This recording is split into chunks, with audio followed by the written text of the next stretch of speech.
Salam hormatly vatandaşlar. Şu gün 2024-nji ýylyň 20-nji aprel hepdeniň ýekşenme güni. Hoş geldiňiz Demokratik Opozisiýanyň platformasynyň kanallarına. Hormatly vatandaşlar, şu günkü biziň gepleşigimiziň temasy Türkmenistanyň iş migrantlaryna ýüzlenme. Ýagni Demokratik Opozisiýanyň wekillerinden Türkmenistanyň iş migrantlaryna ýüzlenme.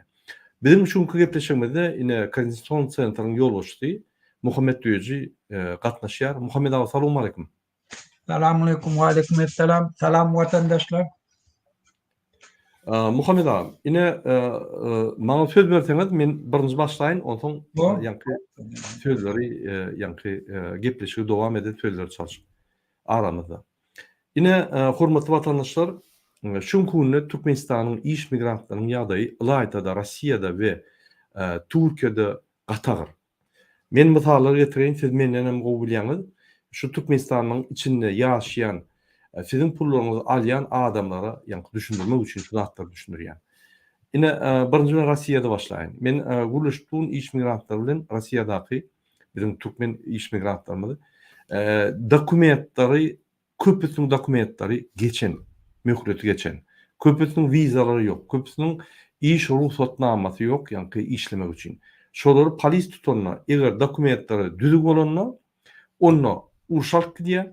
Her hile edip, ýanky grajdansyň mal bermeli bolsa da, ýa-da Mariupol'a iş diýip alyp gidýär, şo ýerde de gelýärler, onu 3 gün işledip, wayenny işe edip urşak gidýär. Ýa-da deport lagerine salyp, ýanky deport etdirýär. Şertem goýýan onda. Ine isteseň urşa git, ýanky Rossiýa Ukrainanyň urşuna git. Biz sen grajdansyň da bereli, pulum bereli $1,5 aýyňa $1,5 aýlyk bereli. Ine bolmasa sen ýanky mejbur hökmünde deportasiýa bolup, ýani öz watanyna gitmeli bolýan. Ine ünsürüm. Bizim vatandaşlarymyz Türkmenistandan iş dip çykýarlar. Bir topar wiza almak üçin, ýani ruhsatnama almak üçin bir topar çykda jedýärler. Käbir ýagdaýda da ýani kart pul alýarlar şular. Kart pul alyp gidýärler de edil Rossiýada ablawlara gidipdi. Hemme şäherde mümkin ablawlara dürlüdür, derejesi dürlüdür bolýan ablawlara gidipdi. Ine şo ýerde häzir kunna Türkmen migrantlar taaqsymen gizlenip polis tutsa, ýanky immigrasiýon surby tutsa, şöýde 5.000 rubl oly zyatka berýärler. Şeýdip sypyp günlerini görýärler. Olar käbir wagt aýdýar, "Murada, biz günümizde 5.000 rubl gazanýan bilemdi." Şeýdip ýanky gizlenip öz ýagdaýlaryny gurun berýärler. Ine şu ýerde Türkmen hökümeti, ýagny ýerine ýetiriş hökümeti, prezident we onuň ýerine ýetiriş hökümeti hökman suratda Türkmen gazdanlaryna kömek etmeli. Näçip? Türkmen gazdanlary ýerine ýetiriş hökümetiň problemalaryny, ýagny sosial problemalary Türkmenistanda çöýýärler. Öz dogry anlaşylan pul ogrulyp, ýani Türkmenistanyň sosial problemalary ýeňledýärler hökümeti. Türkmen hökümeti, ýagny iş ýerine ýetiriş hökümeti şu günde Daşy işler ministrligi, içiniň migrasiýasy, içiniň hökümeti, ýolbaşçylar şu migrantlara kömek etmenden geçen tertine şuru ýanky gysyp, taala, pullaryny alyp, gaýtyp üstlerine hatlar ýazyp, Rossiýa hökümetleri bilen işläp Türkmenistanyň içine ýanky ýeni türme salýarlar. Türme diýen Türkmenistan bir türme. Şeýdip ýanky günlerini biziň Rus migrantlaryna bolýar. Indi biz Türkmen migrantlary barada aýtsak, ine Türkiýede Türkmen migrantlar barada aýtsak, ine şo ýerde biziň migrantlarymyz olaryň gizlenip bir toparynyň kimligi ýok, bir toparynyň ýanky pasportyny möhüreti tutardy. Häzirki 24-nji ýylyň soňuna çeldi ýanky uzalaryň pasportlaryň möhüretleri tutup gelýär. Kimliklerim, olaryň kimlikleri anulýat edilip bolýar. Şoň üçin olaryň ýagdaýy kyn. Olaryň öz işlerinde ýatmaly bolýar, işe gidenler şo ýerde gatir tap bolmaly bolýar. Olaryň tutulan ýerine deport lagerine salyp, ýani deport kampına salyp, o ýerden adwokatlara $1,500-3.000 pul berip ýasyp ýalar, ýa-da şonu berse de Türkmenistana gitmeli bolýar.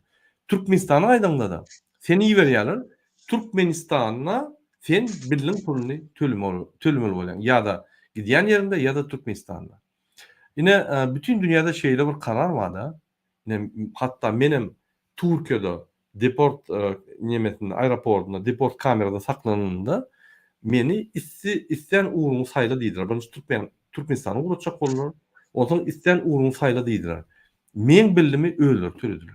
Hemme bir deport edenler şoň bildini öz üstüne alýar. Sebebi ol birinjide deport tampony goýýar, ýani tampony goýýar. Tampony goýun üçin şul ýani administrativ naruşenýe diýip hatap edilýär we şo hökümet öz puluna şol adamy ýani deportiw edýär. Ýöne türkmen garajdanlary beýle bolanok. Türkmen garajanyň hiç biri ýani haklary ýok hiç ýerde. Hatda şo ýerde de şoň haklaryny ýani hiç kim hormat goýup şolary ýani muht ýagdaýda Türkmenistany iwere ýaly şertler dödüni.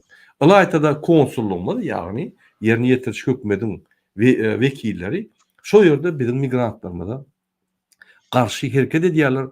Derrew Türkmenistanyň bir topar ardalary getirýärler we Türkmen migrantlaryna garşy ýani iş açýarlar da şoları deport etmek bilen bolýarlar. Ine gysgaça men iki döwletiň içinde Türkmenistan migrantlarynyň ýagdaýyny aýtdym. Muhammed ağa, ine sözü berýär. Siz sözü size berýär. Aýdyň hani. Yeni bir gedek salam vatandaşlar. Gönde Murat, bir tohor nemeleri bellek geçtik. Inni yeni bir sferede Türkmen imigrantlar koyuverdi. Olam Ukrayna uruş başlandan soň bir tohor vatandaşlarımız yaş oğlanla Yevropa gelip başladılar. Yevropa'nın içinde de 10 milyonlarca Türkmenistanlılar häzir kösenip hatta mecburluktan bir tohor grupa boy cinayete de baş koşup. Şol için bulam şu gitdi. Indi men nämen berilecek imigrasiya meselesi boýunça. İmigrasiya dünýä adamda döräni bäri imigrasiya da bar. Bir ýerde guratçylyk bolsa başlaýan ýerle, ýene bir ýerde pajar bolsa, tebii gaty başlaýan göçük ýerle şu hemişe tarih boýunça barda. Ýöne her bir ýurdun içinden başga bir ýurda giderlerini adamlar bir tofor kıyınçılıkları var. Şu kıyınçılıklarda baran ýurtlaryna şo dokumenti bolman üçin, kösenýärler üçin bir tofor adamlar şolardan haýyrlanýarlar şo kıyınçılıklaryna. Şolar gulçuluga mejbur etýär.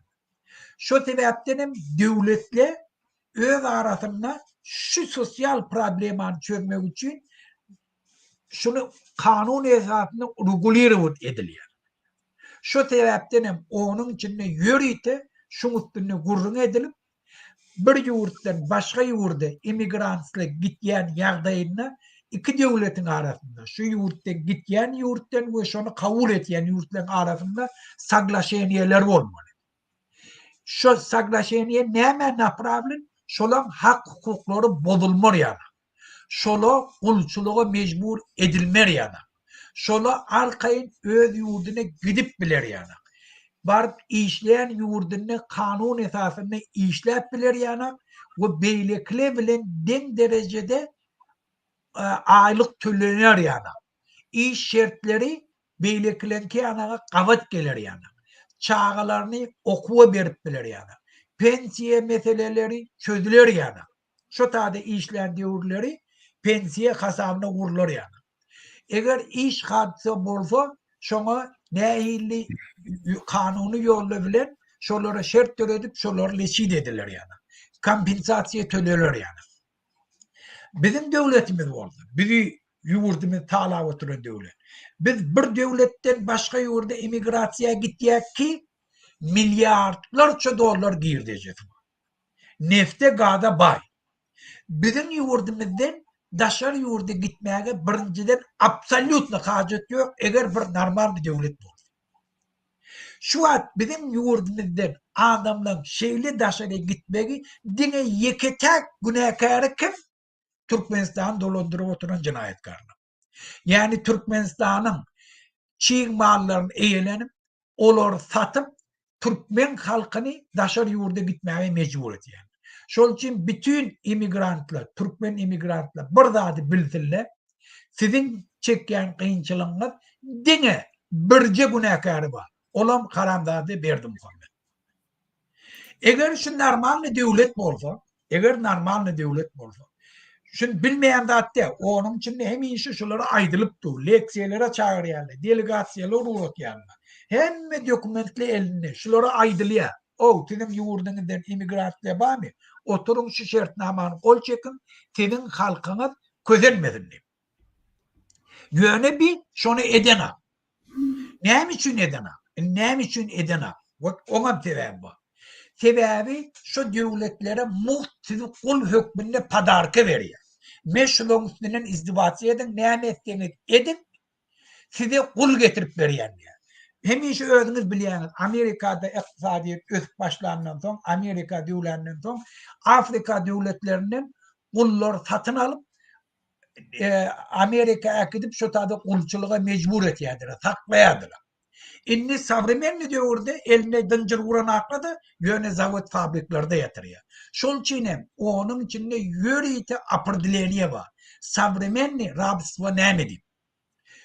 Rabistvanı cinayet divan kabul ediliyor, şuna yörüyte apırdileniyeti bilen yadırlam.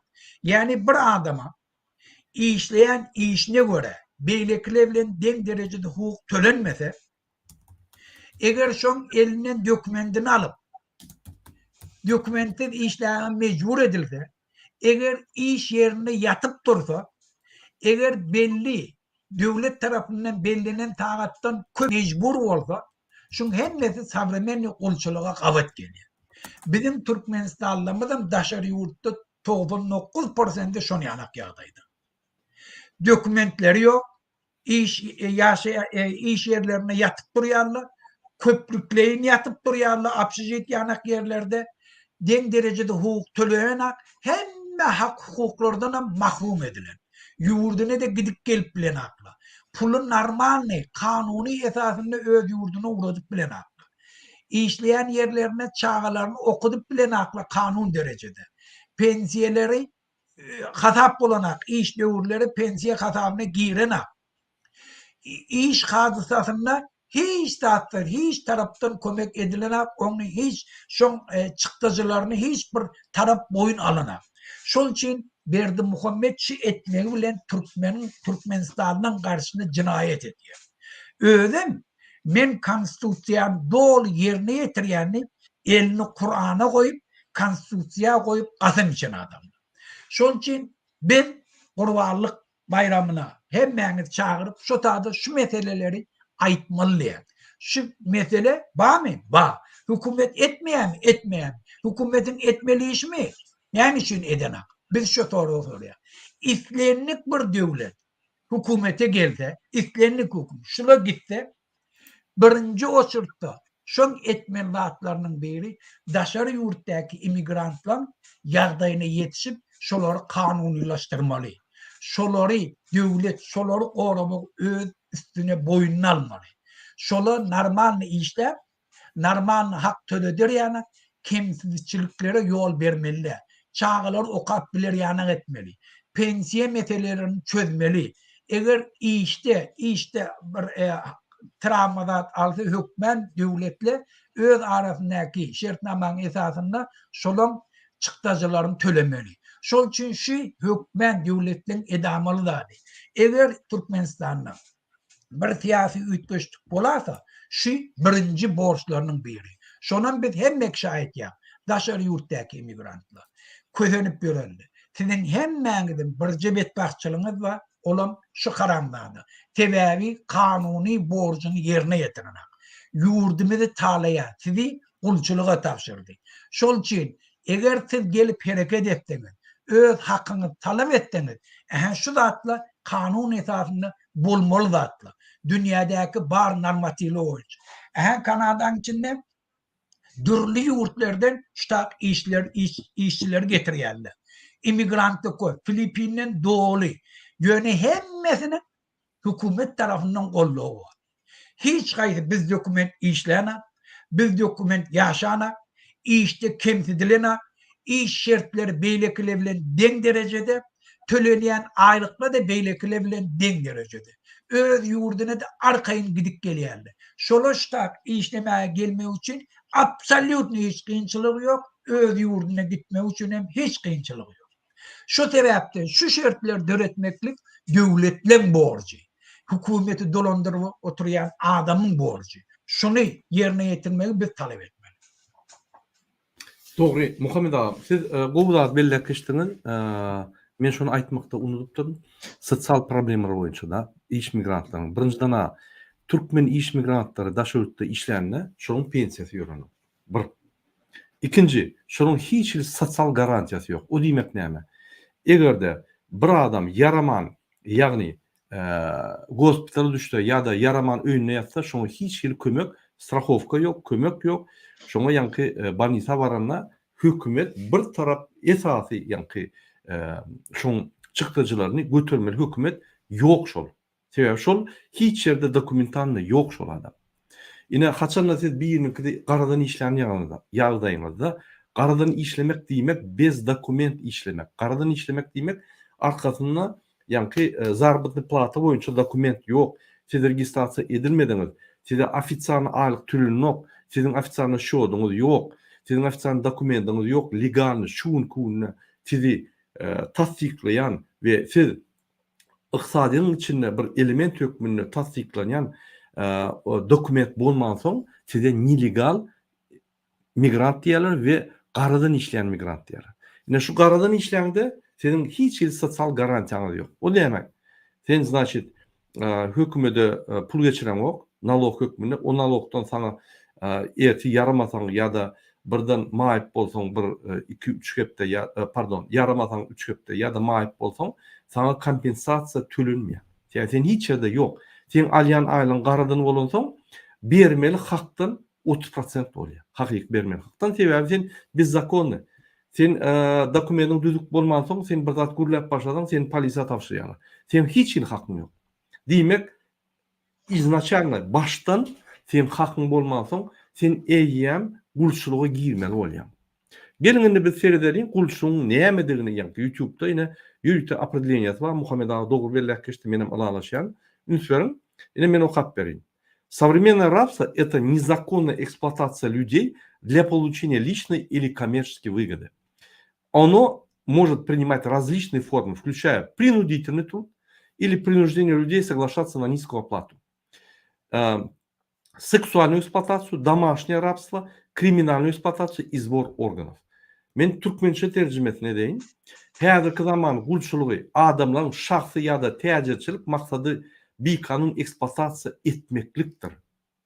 Diýmek, häzirki zaman gulçulugy adamlaryň şahsy ýa-da täjirçilik maksady bilen bir kanun ýagdaýda eksploatasiýa etmek. Mecburi zähmet ýa-da adamlar az aýlyk almaga jinsy taýdan eksploatasiýa, oý gulçulugy, jenaýat eksploatasiýasy we organ yığınamak ýaly köp görnüşleri alyp biler. Ýani şol şuňky häzirki zaman gulçuluk. Ine biz Türkiýede bizim vatandaşlarymyz ünsverin. Öý eksploatasiýasy edilýärmi? Ine ýazylýar, ýagny mecburi zähmet ýa-da adamlar az aýlyk almaga jins taýdan eksploatasiýa öý gulçulugy. Ýagny öýünü gulýaly 12, 14, 16 saat ýa-da 24 saat işýärler. Ine şol gulçuluk diýilýär. Bizim aýal maşgalalarymyz, bizim käbämiz, bizim aýal dogonlarymyz, ejelerimiz, uýalarymyz, apalarymyz, dogonlarymyz olar giýje güni Türkiýanyň ýanky kwartiralarynda giýje güni işlerler. Olar gulçulukda. Biz şoň üçin gulçulukda diýär. Biz onu ýön aýdamda ine onuň ýörüýte kesgitleniş ýanky manysy var şoň.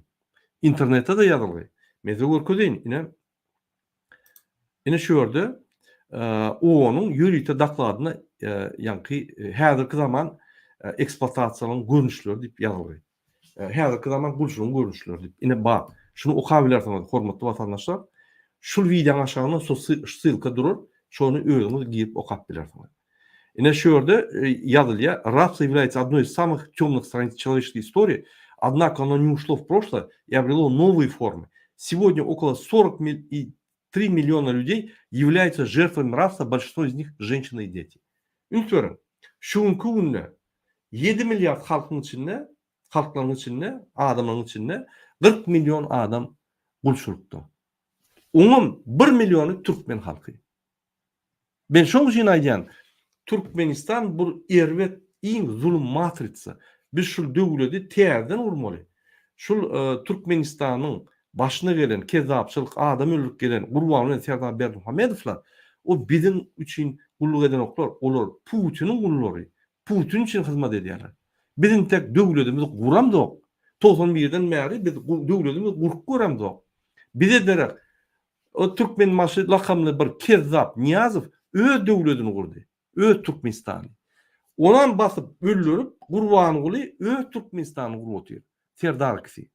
Öz maşalasynyň kakasynyň muzeýlerini, ejetiniň ýanky hemme zatlaryny gurup bular taryhy düzüp gidip otyrlar. Siz gözüňizde göreňizok, analiz edeňizok, şu tarapa gidip otyrlar bular. Men şoň üçin aýdýan. Häzir sen jaý almak üçin işleýän, erti jaýyňmy diýär. Jaýyň bilen, ýeriň bilen, çagryň bilen, ýanky Türkmenistanyň bilen Gurbanlyň Türkmenistanyna gidip otyr. Hälem sağ bolsun demokratik opozisiýasynyň wekillerine giýje günni aýda bütün dünýä ýetirýärler informasiýany açyk uly gorkýar. Ýegenler açyk gorkup başlady. Hökümet açyk gorkup başlady.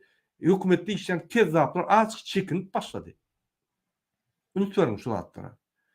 Ine şu zatlar bolmasaň, ýani sosial garantiýalar bolmasaň biz gulçulukda. Onam biz gulçulukda durumda 10 kesitdiýär. Biz kesitdiýär.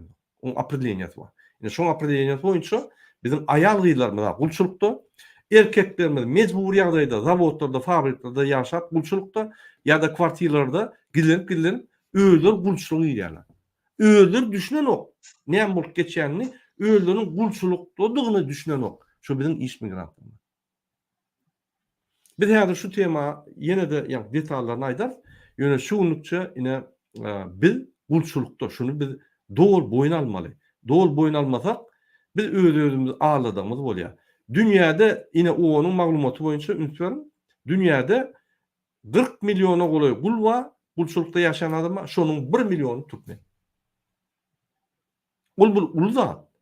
Dünya möçberine biz iň uly gulçuluklu halk. Ýani bizim halkymyz gulçulukda. Iň dünýäde uly. Bulum Edil Gurban bilen Serdar Berdimuhamedowyň alyp barýan siýasatynyň netijesindäki üstünlükler. Bu bizim halkymyň üstünlügi de. Şonuň parahat asmanyna bütün dünýäde belli bolan bizim halkymyň gulçulugy şol. Şoň üçin bizim asuda asmanymyz we parahat asmanymyz da diýip özüňizi allama. Ol Gurban bilen emhemen halkyň içine ýaýradýan ýürütülüşdirilen propagandasy. Ine biz Ukraina diýär, a biz näme Ukraina bolmaly? Ine biz ýa-da Siriýa diýär, a biz näme Siriýa bolmaly? Näme Özbegistan Ukraina diýär, näme Özbegistan Siriýa diýär. A näme biz bolmaly? Biz Afganistan diýär. Afganistan o ýerde bir topar zatlar entek Sowet Soýuzynyň bäri gidip dur. Biz näme oraya bolmaly? Biz ine näme Irak diýär. A biz näme Irak bolmaly? Bizde näme terme ýadyryň arujy ýa beýleki ýaralar edildi. Elbetde ýok. Biz bir parahat halk. Biz näme Ukraina ýaly bolmaly? Ýani uruşda bolmaly. Biz näme Siriýa ýaly uruşda bolmaly. Biz näme ýani Libiýa ýaly uruşda bolmaly. Biz uraýan halk däl. Bizim taryhymy başga. Bizim taryhymy özüge meňdeş. Taryhymy Gazaga meňdeş. Bizim taryhymy Azerbaýjanga meňdeş. Bizim taryhymy ýani Gırgızlara meňdeş. O ýerde uruş ýok. A näme bizde bolmaly? Näme bizi Siriýa bilen Iraga deňýär. Olar bizim geografik ýa-da ýerleşen ýerimizde de däl. Bizim taryhymy meňden o. Olar biz bilen Sowet Soýuzyna bolmagy öğrenok. A näme bizde şu zatlar bolmaly? Bir samsyk idiot pikirleri halka siňdirýär-de, ýani halkyň içindäki sada adamlar ay asuda asmanymyz we parahat asmanymyz we şunun arkadan gadanan üstüne. Oho! Parahat asman, asuda asman 100 ýyldan bäri gelip dur bizde. Ony Gurban döreden ok. Gaýtyp Gurban häzir Türkmen halkynyň graždan uruşyny etip otyr. Bilýärmi şonu? Oğullarda ýaşullar aýdýar. Bizem bizar bolduk, şu bir galyan bolsa men ýaşul bolsam öňe gitjek diýär. Bize baş gerek diýär.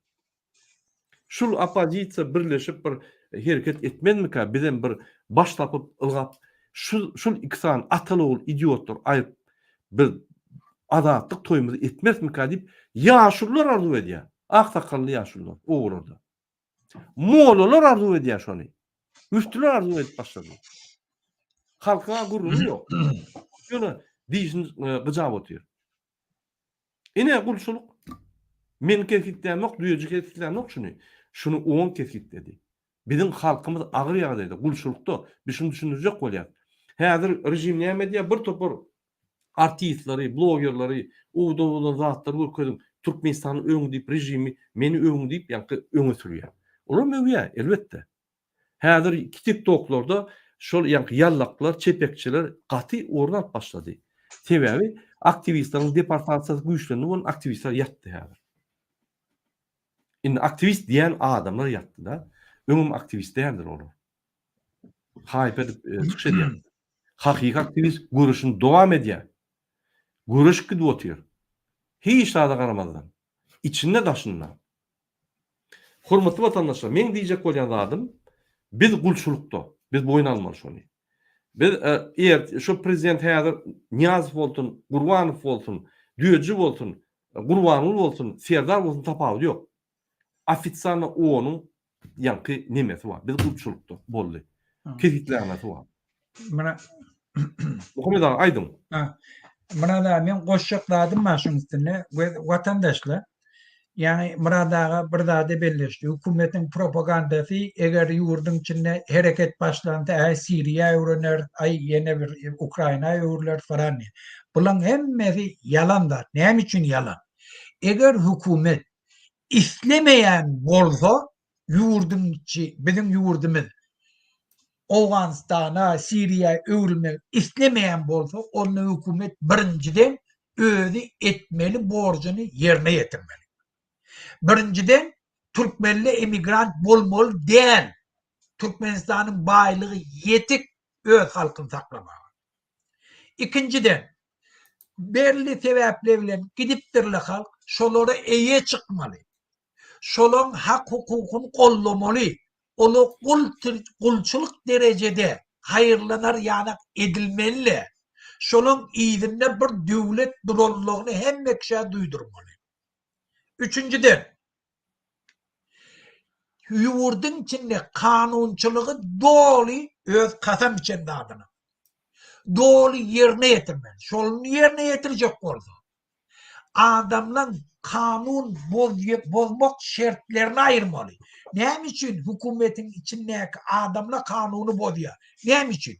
Birje sebäbi bar. Bir topar haramdada bolmak mümkin, köpüsleýän bolmak mümkin. Ola hemme ýurtlarda bar. Oňa karşı umum struktury işleýär. Ýöne strukturylar normalny işlejek bolsa, kanun doly ýerine ýetirjek bolsa, prawa naruşenýerler tapjak bolsa, özleri kanuny bozmaly. Özleri kanuny bozmajak bolsa, şolar normalny ýaşamaly. İşleyen yerlerinden normalny aýlyklaryny alybilmeli. İş şertleri şolary doly döredilmeli. Şonna hökümet içindäki işleyen kanuny gorayan adamlar kanuny gorajak bolup göreşýärler. Bizde tertine. Şol için bir ýurdun içinde, hökümetin içindäki işleyen adamlar kanuny bozsalar göder. Halkyň elinden çöregini alsalar bir kanun. O zaman ýurt näme üçin Siriýa öwrülmesin? Şol için Siriýa öwrýärler kimler? Şu karamdada. Şu karamdadan aýrylmaly. İkinci bellecek adam. On ýöne ýerden keyfine gulçylygy apyr dileýän beren ak. Bütün dünya devletli oturup maslahatlaşıyor. Näme üçin? Onun esasy funksiyası dünyada parakatçılık üçün etmeklik. Şu parakatçılık üçün etjekde bolsa, parakatçılığı bozýan şertleri aýyrmaly. Şu şertlerin biri gulçylyk. Yani bir halk kul bolup gulçylyga mecbur edilse adamlar şöyle hökmen eline yara galyp göreşýärler. Hökmen şu ýurtlarda grajdanski uruş bolýar. Şol uruşda bolmar ýany. Şol zatlaryň öňüne almak niýeti bilen ondan döwletler aýtýarlar, "Hey, şu zatlary sen etmelidirsiň." Uruşyň öňüne geçmek üçin. Grajdanski uruş döremer ýany. Düzgünçülük ýurdun içinde bolmar ýany. Şol için hem şon yani apurdileniye verýärler, döwletlere de aýtýarlar, statistik danlara yığnaýarlar.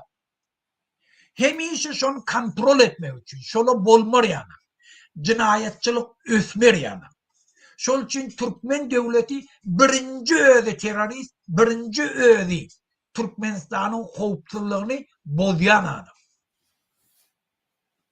Şu sebepten biz hemme güýjimizi yığnamaly. Näme? Türkmenistan'da kanunçylyk bolor yana. Kanuny goraýarlar, şonu ýerine ýetirýärler, normalny ýaşap, normalny aýlyk alar yani. Şolara şu şertler döretdik. Adamlyk kul bolmagyna şert döretmesek, onu ýurdun içinde hemişe bir tarakatçylyk üçin edip. Yine hormatly vatandaşlar, men size Kelios madalsyonyna ýatan bizim vatandaşlarymyzy ýanky biýüne ýok bolup giden, biýüne aýrylan adamlara ýanky madalçylyk öködýän, madalary öködýän ünsürim.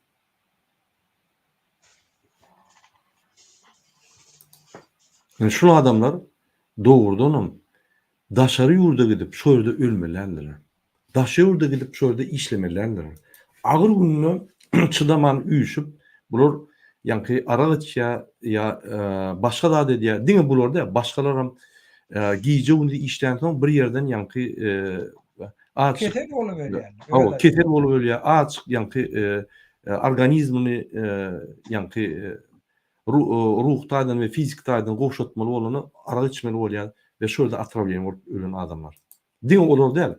Ýöne ölen adamlar maş ýörde şonuň arasynda. Ünsürim. Yine Kelios madançylygy ýanky. Beýenjekeniň üstüne geldim apa. Türkmenlerin mezarlığına geldim apa. Karangyna şu beýenjekeniň ki apa bunu videonu size koyveremem. Bu hem Türkmen apa karan. Apa mene Türkmenlerin mezarlığına geldim. Karan apa Türkmenler full. Ne? Cennetten bolsun ýatarlarymyz ýakty olsun. Şunun ejeti var, kakatı var, ayalı var, çağatı var. Şunu görmäge de gelip bilen aklım. Şun Hawa käbinin hawalar. Ha. Aha hükümetin cinayet etýän zat. Aha şu zatdy. Şunun çağaly eline yaragalyp buruşýar. Şol için eger hükümet kanuny borcuny yerine ýetirse, şuları samolýet bilen öz ýurduny äkitde, şular keter bolanda şu taýda harjyny berip şu taýda leçin etdi, halk hükümeti föýýär. O zaman parakatçylyk ýurdun içinde bolar. Şol için şu haramzadalar aýyrmaly. İýminde şu haramzadalar bilim ýurdumyzyň halkymyzyň düşmany. Dünýä problemi döretýän şular. Doğru. Hormatly vatandaşlar, ünsürim ine Kelios madalçylygyna bizim aktivistlerimiz gidip surat aldy. Şu surat şunu bir ýyl bolandyr. Ondan soň köpekde oturandyr adamlar. Şu adamlar ölmeliler. Hakykatdan hem. Ay ine Allah tutupdyr ykbaly gysga eken zat. Sen bir adam agyr şertte salsan, Allah'ın günahı yok. Ölýär ol. İsteniň adam, isteniň sagdyn adam. Ünsürim Navalnyny sagdyn adam türmede sakladyr, ölüp galdy. Bolmasa sagdyn adamdy. Senin gulçulugy birini berseň, ýani mezbur ýagdaýda şertler döredip, şol adam gulçulugy giýmeli bolsa, ol adamyň günahı yok. Şol ýurt dolandyryp gelýän, konstitusiýa kasam aýdyp, Gurhana elini koyan adamın günahı ol. Näçip öz vatandaşlaryny mezbur edip ýurduny taşlap gidip daşar ýurtda işläp şo ýerde weýran bolup bolmagyny ýani sebäp boldy. Näçip şonu etdirdi? Näçip şoň öňüni almady? Näçip şu neçeli şoň öňüni alanok? Näçip bizim ölümlerimiz dowam edip gelýär? Näçip Serdar Berdimuhammedow özüne men prezident diýip ýani ýardan şiir diýip mollaň ýanyna gaýdyp onun Türkmenistan näme dolandyrmagyny öwrenýän bolsa, näçip gönül problema terip şonu çözen ok. Näçip viza girdi ýa bar ýani çözgütleri gadagançylyk. Viza girdi ýa şol adamlar çykmasyn, şurada ölmesin, içinde ölsün hiç kim bilmeýär. Hiç bir video surat çykan ok, biz gysyp ýatyr, köçede iki adam duguşup bolan ok, biz gysyp ýatyr bilmesin diýip. Näçip şu zatlar prezident bolup ýerine ýetiriş hökümeti jogapkärçilik çözen ok. Näçip Giran konsulluk Türkiýedäki şu mazarçylara baryp ýa-ni adamyň ölýänini kesgitläp, şoň statistikasyny görüp, şoň öňüne alanok. Näçip şu zatlar bolup geçe. Näçip hökümet halk üçin işlenok. Ine şu zat, şu toraly köp, şu toraly jogaplar gerek bide. Ine şoň üçin biz Gurbanlyk güni, birinji gün Gurban we Serdar Berdimuhamedow meçhide getirip şu toraly jogap berdirmeli. Näçip öz yetirmeli borçlarını yetirenok öz arkadaş şäherlerini gurýarlar. Näme sebäpli bizim pulumyza, bizim büdjetimizden, bizim tebi waýlyklarymyzy satyp pul berip öz arkadaş şäherini gurýar. Bizim iýleşlerimiz, bizim watandaşlarymyz daşy ýurtda, gulçulukda, ofitsialny gulçulukda bolup, şo ýerde ölüp, weýran bolup, maýyp bolup, şo mazarlarda başga bir watandaşlarymyz pul zyňyşyp jaýlanyp, şoluň hatda jesedini getirilenok Türkmenistana. Näçe şu zatlar bolýar? Ine şu zatlara birinji Türkmenistan prezidenti Unakar ve Gurbanly Unakar. Sizler Kilos mezarlığında. Ine hormatly watandaşlar, Burada meni bir dakika goşaýyn şuna. aýdym. Burada men ýaňy ýakynlykda Angliýanyň premier ministeri İran'ın hükümetine 500 milyon näçe pul töledi. Bir öz grajdanı olan İranlı, böyle dvaygoy grajdansı var. Hem Angliýanyň grajdansı var.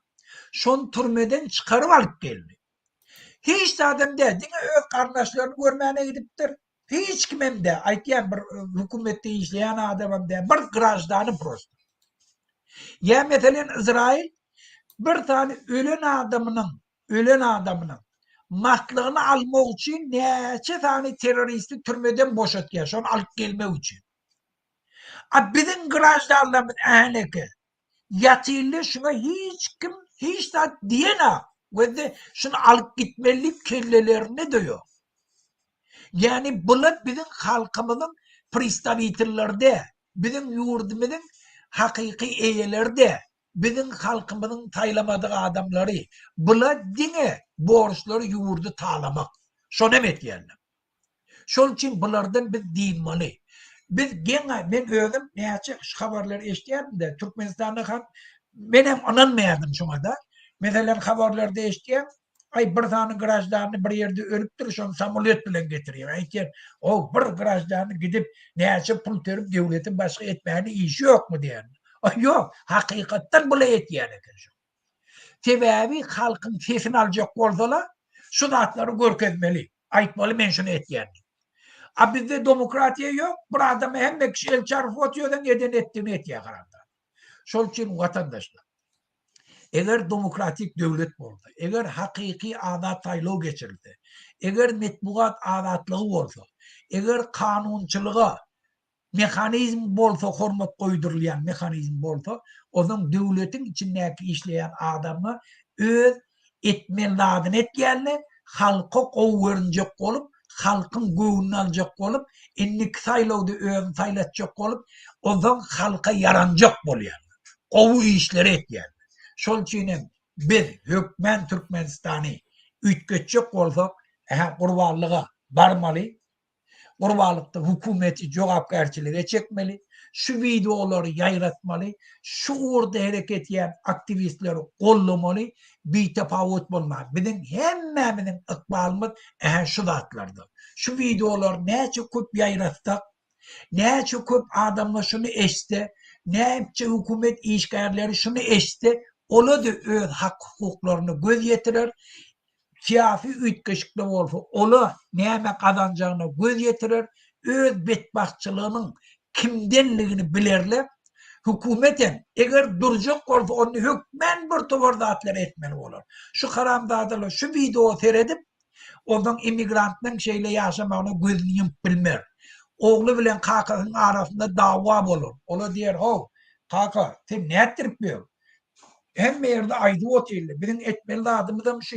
Näme üçin etmeliler? Bar getirmeli. Hi bolmany, bir towar zady etjek bolarlar. Şol üçin şunu ettirmek üçin siz şu videolary ýaýradym. Bizi gollan, biziň ýerimizde durun.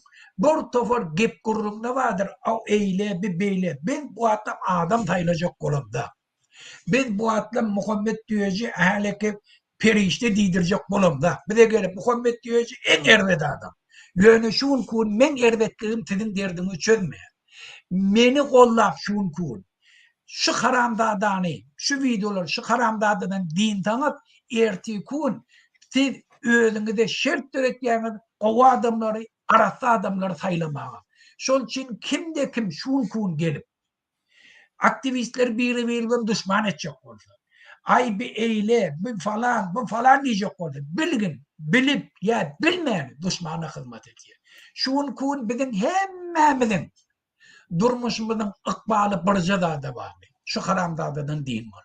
Şu haramdadadan dinamızdan son yurdun içinde hükmen şert töreye her kimin eden ettiliğini analiz etmeyeni, oturup son üstünde fikir etmeyeni, özünü görkeden adamları, kovup programını beribilyen adamları saylamağa bize şert töretiyor.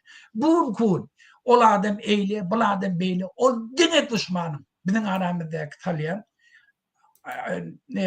hileti, mekirliği. Şol için on üstünde fikir etmeyen. Şun kun kurbanlığı fikir edin. Şu videoları yayratmaya fikir edin.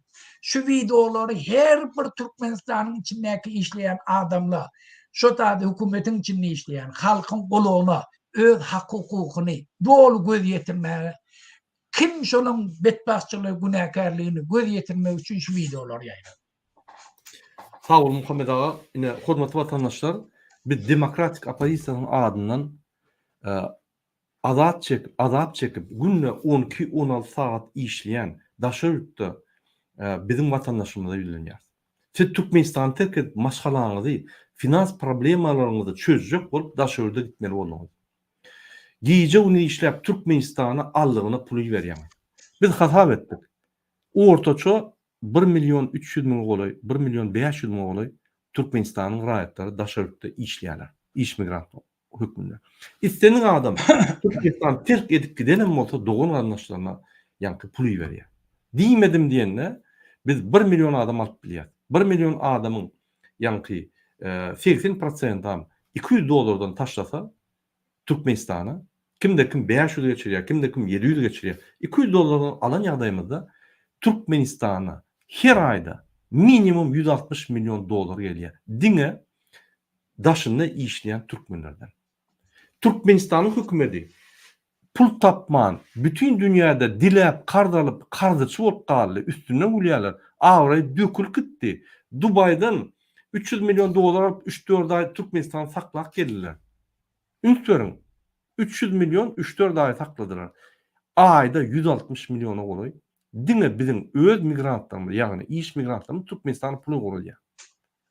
Şu pullar için bu migrantları yani şular kömek etmeyen, şular hormat koyman, şular sağ olsun diýmen, gaýtyp şular işläp daşyny ölýärler, onun şoň cesedini Türkmenistan'a getirmek. Ünsörüm. Şul hökümet, Gurbanly Serdar Berdimuhamedowlar, bular bizim tarapymyzdan saýlanan hökümet däl. Bular Putinin gullary, bular vatan dönükleri, bular vatan düşmanlary. Men size bir video görkezýin. Şu videoň serdiňde özüňiz baka berin. Türkmenistan'ın prezidenti nähili ve beýlek bir döwletiň prezidenti nähili. Ünsörüm, men size bir video görkezýin. Soň deňeşdirersiňiz. Türkmenistan'ın prezidenti nähili.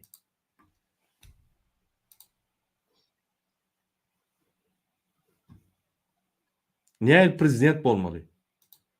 Bolmaly bolsa. Но клянусь вами, это мое твердое убеждение. Чеченцы не станут на колени перед Россией. Мы обязательно вышвырнем этих свиней со своей территории.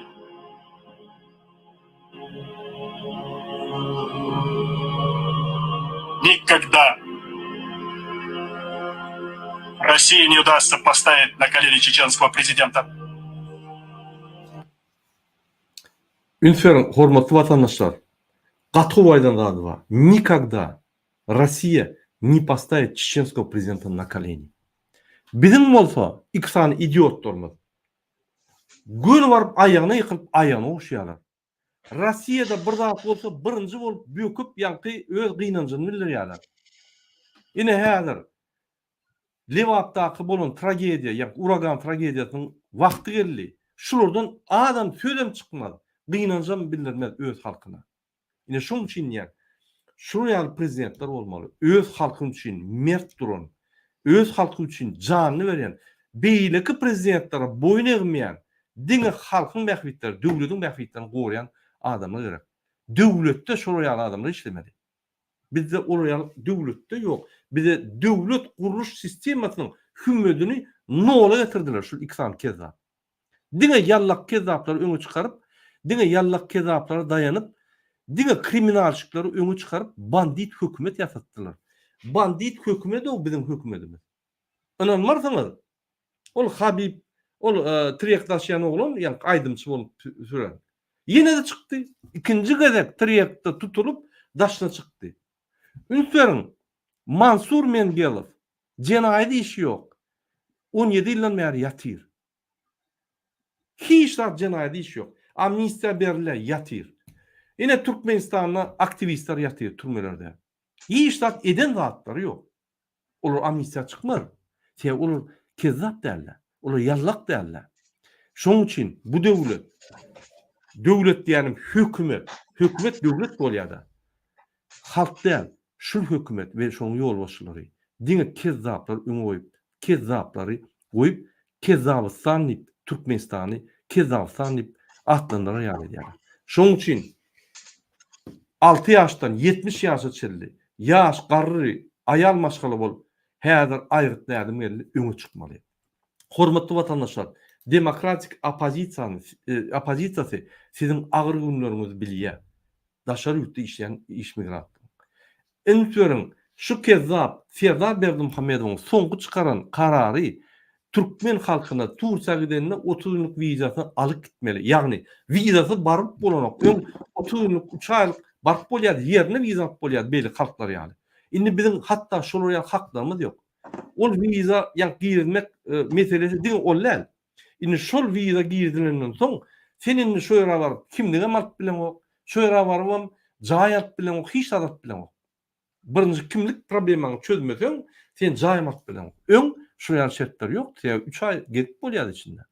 Beýlik döwletleriň ýa-ni wekilleri ýaly. Häzir Türkmenistanyň grajdanlarynyň haklary uturdy. Ilaytada iş migrantlaryň ýagdaýy has agyr. Pensiýa ýok, sosial ýa-ni garantiýa ýok. Bir ýerde yaraman elini aýagyny kesse ýa maýyp bolsa, şo ýerde öz-özüne kömek etmese, kömek etjek ýok. Hökümet ýok arkasynda.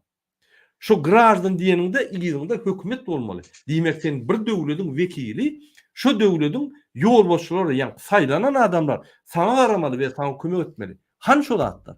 Ýok.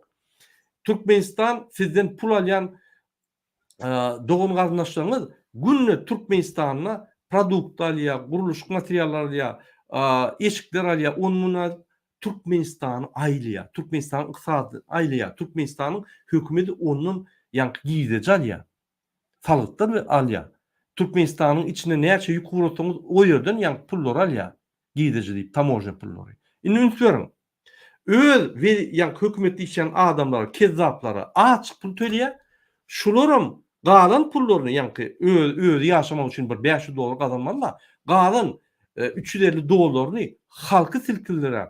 Ilaytada daşary ýurtda işleýän adamyň dogun garaşyny silkip zat edip ýa-da şolar Türkmenistanyň ýerinden şolary silkip şolaryň zat kalyp günni görýär. Hökümet mi? Ya şul kezzap Serdar Berdimuhammedov, Gurban Berdimuhammedov ýürütleşdirilen şeýle kezzaplygy östürýär, ýaly aýlyklaryny pezelip hökümet goýdular. Bizim diýmek geljeğimiz ýok şol. Şu hökümetdeki işleyen saylanan yallaklar, kezzaplar bizi tağlamasa yaşap bilen olur mecbur. Yani bir yerin yazışı yani. Diýmek biz bütün sistemany çalışmaly. Ine şoň üçin biz diýär. Demokrat sistema açılmaly. Ataly ogly derrew tutup şolary jogapkarçylyga çekmeli. 33 ýylda Niyazdan başlap şu neçeli ölen adamlaryň günäti şul ikisinden. Ýa dowam etken ýaly. Şu Türkmenistanyň daşynda bir adam avariya düşüp ya da bir zat bolup öläýse günden güne Allah'ın önüne ve konstitusiyanın önüne gurbanlyk Serdar Berdimuhammedowyň günäsi. Men şo näme suwz edeyim? Ünsüp dinleň şunu. Prezident saýlawlarda halkyň setlerini ogurlan kezzap Kakasy tarapyndan Türkmenistanyň prezident wezipetini Sowet hökmüne alan Türkmenistanyň beýkanun prezidenti Serdar Berdimuhammedow sözsüzden aýdyberiň. Türkmenistanyň prezidentiniň wezipesine girişmek bilen öz üstüme yüklenen beýik borçlary, mukaddes we ak yürekli, hormat bilen we ýadawsyz ýerine ýetirmäge, Türkmenistanyň dowlat garaşsyzlygyny we beýtaraplyk hukuk ýagdaýyny goramaga, adamyň we raýatyň hukuklaryny we azatlyklaryny hormatlamaga hemde goramaga, Türkmenistanyň konstitusiýasyny berja etmäge we goramaga, ähli güýjümi we ukymy Türkmen halkynyň agdybirligine, onuň parahat durmuşyny goramak üçin bagş etmäge, Türkmenistanlaryň häzirki we geljekki nesilleriň şöhratyny hassa belende götürmekler üçin ähli mümkinçilikleri peýdalanmaga, Türkmen halkyna wepaly we dogruçul hyzmat etjekdigme dawraly gasam edýär.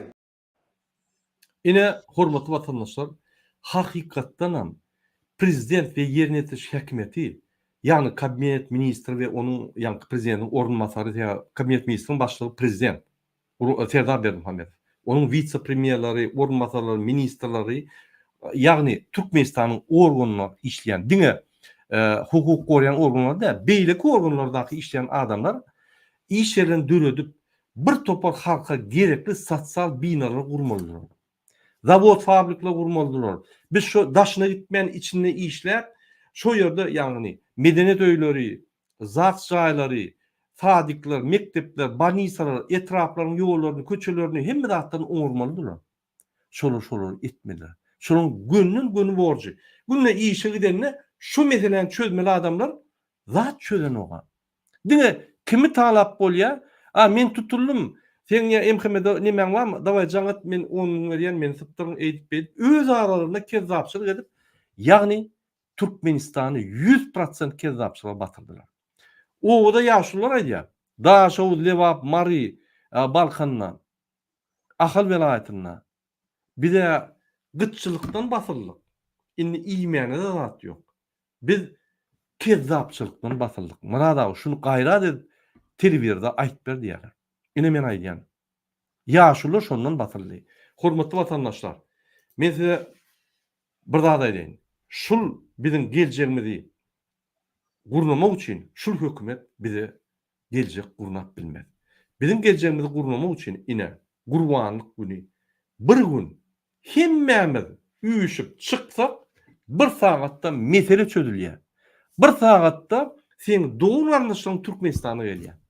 Türkmenistan'a gelip biz investisiýa edip ine Fransa men gün aýdyn, Fransa investisiýa taýýar. 60-70 milyar dolar bermäne taýýar. Zavod, fabrikler gurmana taýýar. Hytaýa bir tehnologiýany bermäň, biz size bereli, siz gurun, siziň haritlaryňyzy almany taýýar. Ünsürüm, pul berýär, tehnologiýa berýär, zavod bolup berýär we haritlar gün alyp gidýärde. Biziň dine işläp injener tehnik kadrlaryny galdyrmaly, işgärlerimizi galdyrmaly, ine iş ýerler. Dine Fransaň kömek ediljek, ine işi. Bizde mümkinçilik bar, bize öňümizde böwüs bolup duran. Dine böwüs bolup duran, ýagny Gurbanlyk Serdar Berdimuhammedow we onuň ýanynaky 2 tane kezzap şolar bolýan. Hatta hökümetdäki işlenlerim kezzaplarym düşündiler şoňa. Şolar bilen perspektiwa ýok. Ine şonuň üçin hormatly vatandaşlar, 9 maýda saat 10 Aşgabat wagty bilen sen daşynda bol, içinde bol, sen Sibirde bol, sen Esenogulda bol, sen Taxtawalarda bol, sen Taxtada bol, Könülgünçde, Magadanda bol, sen ýa-ni Kerkide bol, sen Aşgabatyň merkezinde bol, sen kabinet ministriniň ornmasary bol, tapawdy. Sen Türkmenistanyň grajdany bolsaň, sen şunyň asuda asmany, parahat asmany, asuda durmuşyň guruk giden, öz janyny kas edip wepat bolan adamlara hormat hökmünde Allah inanýan bolsaň, ine atadan terwe alyn bolsaň, bir mün imsim durup öz durmuşun bir munduny şolu wasp et. Şoň üçin biz sizi şol akça çağırýar. Bizim ata-babalarymyz yeňişde wepat bolup, bizim parahat durmuşumyzy gazanan adamlar hormat goýup ine bir mun 9-njy may güni saat 10-da hormat goýup bir mun dym oturmaňyzy haýyş edýär sizden. İkinci, şondan soň üýüşüp hemmämiz Gurbanlyk güni meçitler baryp biz öz durmuşymyzy, öz elimizi alyp, öz watanymyzy gurup, hakykatdanam halk üçin watan gurup, döwlet gurup, halk üçin häkimet saýlap, halk üçin deputatlar saýlap, öz watanymyzy gurup, bigenip, döşümüz açyp, jip minip, zavod, fabrika işläp, nanotehnologiya işläp, ösün Türkmenistanyň içinde ýaşamaly. Biz $800 $3500 aralyk alýan adamlaryň ýa-ni orta klasy, gidejil orta klas ýasamaly. Ine şol adamlar hem konvertasiýany saklar, hem jemgyýet östürer, hem diktatorlyk getirmez. Her zat eder. Ine şol adamlar ýuwaş-ýuwaşdan gurp bolup giderler-de öz binalaryny goramak üçin hiç bir diktator öňe salmazlar, getirmezler. Partiýalar açarlar. Şo partiýalaryny işleşip öz isteklerini, öz durmuş ýa-ni maksatlaryny öňe goýup şo partiýalary işlederler. Partiýalarym hiç il diktator getirtmän, birek konkurensiýa esasynda birek görüşerler arasynda. Ine şo döwlet biz gurmaly. Şo döwlet gurmak üçin bizim köp wagtymyz galmady. İýunyň 6-njy güni ine Gurbanlyk bayramynyň 1-nji güni bolýar. Men ýaşullara ýüzlenýän Türkmenistanyň içindäki, men enelere, ejelere, aýal maşgalara ýüzlenýän. Her wagt başyny siz başlaýardyňyz, biz tamamlaýardyk. Şu gelerim padvadid etmeň, gaýrat ediň. Biz ýeňmeli, bizde anaç ýok. Eger kim prezident bolsa şo bolsun. Halk taýlar. Halkyň ýa-ni güýji bilen, halkyň ady bilen, halkyň istegi bilen şol adam hereketler eder. Şoň üçin häzirlikçe biz hemmämiz agzy bir bolup, diňe görüşip şuru aýyrmaly ýoluna. Türkmenistanyň öňünde böwet bolup durun iki sany, bir maşgalany, iki kelleli prezident aýryp, tutsak edip, jogapkärçilik çekip, biz öz ýolumuzy açmaly. Ine men şoňa sizi çağırýan. Muhammed ağa, söz sizden. Burada nime yani şu Türkmenistan'ın bağlılığı hakkında aýtdym-da, vatandaşlar ve de hiç bir zat oýlanyp tapmak gerekke. Dünyada bak. Mesela Norvegiýany gör, 6 milyon jemiyeti var Türkmenistan yani. Neftden, gazdan gelýän pulny olam şol 80-nji ýyllarda şu neft gaz tapylyp eksport edip başlan wagtda bir garyp döwletlen biri. Şuň kun görnäýil. Neftden, gazdan gelýän puly ýörüýte bir şoda girdi ýa-ni. Şu şordy hiç wagt başga da haýyrlananakly. Şony şoň 25%-ni diňe spesialistler oturup dünýädäki uly finansiýa kampaniýalaryň, uly kampaniýa aksiýalaryny satyn alyp, şoň girdijisinden neçe milyardlar dollar pul ýataby. Bar okan ken şol hakynda informasiýa köp. Kino da var, video da var, dokumentalny kinolar da var. Barın görün. Bizim şu pullar 32 ýyllap bizim gazymyz, neftimiz satdylar. Inni kun şuň kun aýlyk berip bilen akla halkymyz. Halkymyzyň aýlygyny berip bilen akla. Gözüne getirin nähili şula haramda. Şol üçin watandaşlar, eger wejdanıňyz bolsa, eger namusyňyz bolsa, eger imanyňyz bar bolsa, eger öz çağlaňyz o döwletde ýaşamagyny arzu etýän bolsa, eger arlygyňyzy köpenmejek bolsaňyz, eger Türkiýe ýanyk ýurtlarda ol bolmajak bolsaňyz, eger çağlaňyz o bilim okuwalar ýanyk etjek bolsaňyz, eger öz işleýän ýeriňizde döwletiň içinde dastoyny aýlyk alyp, halkyň hormatyna munasip boljak bolsaňyz, şu haramdalardan diýin bolýar. Şundan diýinjegem bolsak, indi razleşeýne gerekki. Bu haramdadalar razleşeýne gerekki. Mescitde bizim ibadetgahlarymyz. Mescitde biz namazymyzy okap bilýäk, faraizmi, dinimizi ýerine ýetirmeliyik. Gurban bayram en uly bayramlaryň biri. Bizim mescide barmagymyzda hiç kim päskelçilik görebilmeýär. Hemme musulman döwletlere biz hat ýazdyk. Ýene de telefon bilen hem gepleşer. Hemmesine de aýtýar. Halk bariya mescitleri. Biz teröriste, biz bir kanun erekedemde feraizi dinimizi yerine getirmeye var ya, halkın problemasını aytmağa var ya, yurdun içindeki problemaları aytmağa var ya, hükümet yol başçıları kanuni borçlarını yerine getirtmeye var ya, biz hükümet yol başçılarının atçot soramağa var ya. Şuna hiç kim, hiç yağdayda bize perskelçilikler ödülmüyor. Şol için baraylı, atçotumu soraylı, eğer bizi uduvoltoyit etmese Karamdağ'da gümrüğünü çekin, biz adat taylığı geçirecek. Adat taylığı geçirmek Türkmenistan'ın konstitusiyası boyunca, dünyadaki normatifi boyunca en amatlı, parakatçılıklı yurdun içindeki putu bir kanunçuluğun sonuna yetmek en asuda yolu. Biz şunu talep ettik, şunu etcek oluyor. Şol için şu videoları yayradım. Özüňizden bir-biriniz bilen gepleşin. Şu taýda näme aýtmaly zatlary pikir edin. Problemalary eger bar ýok diýen bolsaňyz hiç zat etmeň. Problema ýok diýseniz hiç zat etmeň. Bu onu haýyş et. Eger bar diýip hata etýän bolsaňyz, eger kösenýänçiligiňiz çyn bolsa, onda gidin şu zatlary edin. Bizim iýiňizde, bizim bütün dünýä jemgyýetçiligini sizin iýiňize çekýär. Türkmenistan'ı ünlülerdir. Sizin karşınızda birden cinayetçilikli bir yol bilen size bahşedecek olsa biz bütün dünya cemiyetçiliğini size çekiyor. Biz şunu 3 yılın içinde subut ettik. Biz şuna tayinlandık. Bizim aktivistlerimiz hem yerde var. Ne 200 tane şu an adamlar Türkmenistan'ın meselesini internetin üstünden açık aydı otuyorlar. Şunun için sizin haberleriniz inni giyillenip yatılmaya hemmesi bolan vaka, bolan yerine şu vakt bütün dünya yayılıyor. Şol için çekinmeye hiç dert gereği yok. Şol için korkuyunuza üstün çıkın, öz yurdunuza bir tefavut bulma, öz imanınıza, vicdanınıza kaydık gelin. Hem şert başına. Tamam Murad. Sağ olun.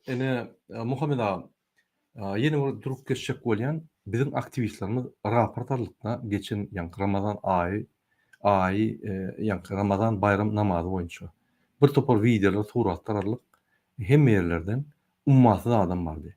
Men yeni bir gerek şol Ramazan bayramına barıp namaz okuyan ve Ramazan ayına Ramazan tutan adamlara ve ondan da aşarı yürüyütü öz vatan için, öz gelecek için meçhitler barın adamlara hurmat bildirecek bolýan. Köp sağ olun. Hatta polis işgärlerim, hatta ýagny emhemi işgärlerim olunmardy halk bolla. Olar da köp sağ olun. Ýöne inni bizim mundan beter uly akçamyz bar. Şul akçada ynanyň daşyndan biri gelip sizi alyp gider, baýdak galdyryp köç alyp gider diýip daha garaşma. O mümkinler. Fizik daýan. Ine men häzir bardym. Bir köçede bolup bilen ýöne gowunşy köçe barp bilemok. Dimek olur bilenok. Şol ýaly her köçeň öz ýaşy, öz lider bolmaly. Her köçede özüň ýa gahrymany bolmaly. Bir gahryman tapyp oňa çokunup ýürmeli näme? O döwürler geçdinmi? Her adam özüçe aktiv bolmaly, özüçe öz maksatlaryna ýetjek bolmaly. Ine şol maksatlaryna ýetenne, o maksatlary ajaýyp, asylly, adam zat üçin adam prinsiplaryny hormat goýan maksatlar bolansoň, beýlekileriniň maksatlar bir bolansoň birleşip köçe çykmaly. Şeýle barmaly, o barmaly. Müftüleriň, mollaryň ýanyna baryp, olar bilen bile bolmaly. Hemmemiz Aşgabatda barmaly diýen zat ýok. Hemme vilayatlere barmaly. Şo ýerde biz Gurbany Serdar Berdimuhammedowyň soragymyza jogap araşmaly. Şoň üçin aktivistler bar, siz üýşeňizde öňüňize çykar. Atlaryny aýdyp durmaly, bar. Sizden haýyş, üýşüň, görkezin. Siz çalışmalara garaşýaňyz. Siz isleýäňiz baht durmuş, görkezin. Kaçana çelli gul bolup daşyny göreli. Indi daşyny işleýän bizim iş migrantlarymyza ýüzlenýär. Indi iş migrantlar diýen bir ajaýyp sözler başlan şuň üçin hem ýöne sizin edýän işiňiz Türkmenistan'ın prezidentinden hem uri.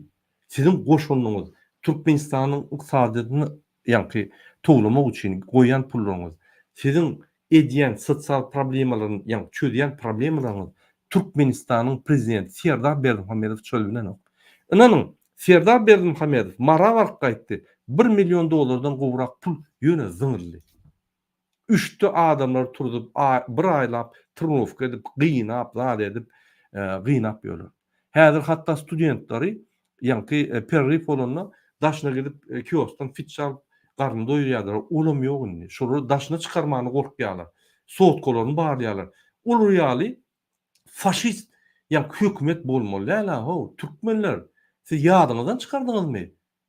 Sizin bir türkmen halkynyň wekilleri ho MHM polisde işleyen yani institutda işleyen molimler, hökümetde işleyen gurbanyň ýanyna ýallaklar aýdýan. Utanordunuz ertir. Adamlar barmak masar size. İýdiňizden gelerler ýygnamana. Goýun inni, ýallaklaryňyzy ýatyryň inni.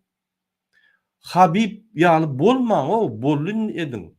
Olara watan çalyşdyysam böküp çalyşýar. Bir pul berse gidip ýa-ni watandan çalyşýar. Bizim watanymyz başga ýok. Bizim watanymyz Türkmenistan. Gitjek ýerimiz ýok. Biz görüşmeli. Men Akbel Saparaga soru verdim. Düğün gürleşip. Akbel Saparaga näçip sen ýa-ni görüşýän? Sen maňa gaýrat etdi şu türkmen identifikasiýasyny, ýa-ni türkmen halkynyň identifikasiýasyny bir 5 tane sözlemde aýtyp ber diýip haýyş etdim. Jogap berdi, men ýöne aýtjaklar jogabyny. O jogap berdi. Men diýjek bolýanlarym. Bir identifikasiýamyzy ýitip barýar. Biz öz aňyrdan gelýän däp desturumyzy ýitip barýar. Bu häzir kunna görkezilýän däp desturuň ýa-ni prezident öwüp ýallaklap duran däp desturun o bizim däp desturumyz däl. Türkmen beýle bolmaly. Biz mert halkyň ýa-ni kiçik bir topary. O halk bütün ýa-ni Merkezi Aziýa, Çeçnya çeli dargady. Men keypine Çeçeni görkezemok. Şo ýerde de bizim halkymyz ýaşaýar. Edil Çeçen ýaly mert. Näçip şolar mert bolup galdy?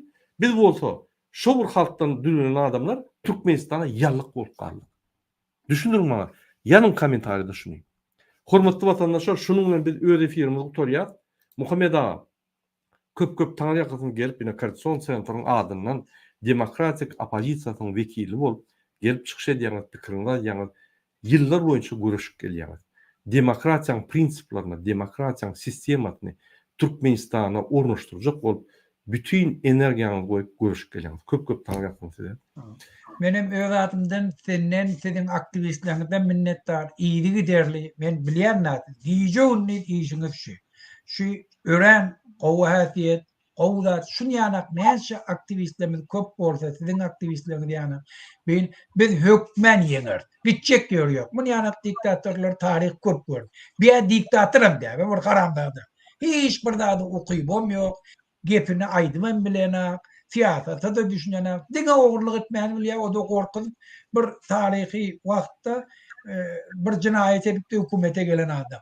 Ertiysem ağlap duracak adam. Şol için men bu bilen işim yok. Vatandaşlar, men öz borcumu, öz vatanım için hem işe eder. Men her bir Türkmenistanlı öz hak hukukunu koruyacak bolsa, öz yurdunu ütkötecek bolsa, yurdunun baktı olma, hareket yapma, men hemmesi bilen işleşmeye tayin. Men hiç kim arasında tapavut koymam. Men bir arzum Berdimuhamed'den değilim, Türkmenistan'ı yurdumuzun eyeleri, hakiki eyeleri, eye çıkan demokratik sisteme uğrasın. Endemeylek bizim Türkmenistanlımız hiç yerde közelmesin, öz yurduna, öz vatanına buysonuk kesildi. Türkmenistanlı dünyanın hem yerine nira barsalar kellesin kaldırıp kesildi. Şunu etmek için bizde hem şartla şuna peskel veriyenler. Bir karamda da bu şun bir topar döreden mekanizmi ve pulun gücü bilen bir topar adamlara bir topar hareketleri bilen bizim aktivistlerimiz birbiriyle uğraştırıyorlar. Gerek değer gurrunlar tarıyorlar. Bir topar adamlar duymayanlar. Şol için şular aradan ayrıyla kimin kimliğini biz vaktin geçmeyi bilen görür, yurdun içinde azat taylaw bolanna kimi saylamallygyny halkyň özi biler. Şonda kimin näme aýtmaga wady bolsa şu açyk sferada aýdy bilerdi. Şol üçin bu gün oňa muňa karşı geplemek, çykyş etmek ol diňe düşmanyň hilesi, şoňa baş goşmak, diňe bir zady gözegine tutup, urwarlykda şu karamdadynyň dineli halky şoňa mobilizowat edeli, ýurtda demokratik sistema gurmak üçin hemmemiz taýin bolar. Sağ ol Murat, etýäniň üçin ören minnetdar. Sağ olun Muhammed ağa. Hormatly vatandaşlar, gurbanlyk getip gelýär. Birinji güni ýeňýäs, iki günim şu Türkmen dünýäde bolsa Türkmenistan getirip bayram edýär. Gelin şonu edelim. Hoş sağ olun, inlik gepleşiklere çelli. Sağ olun.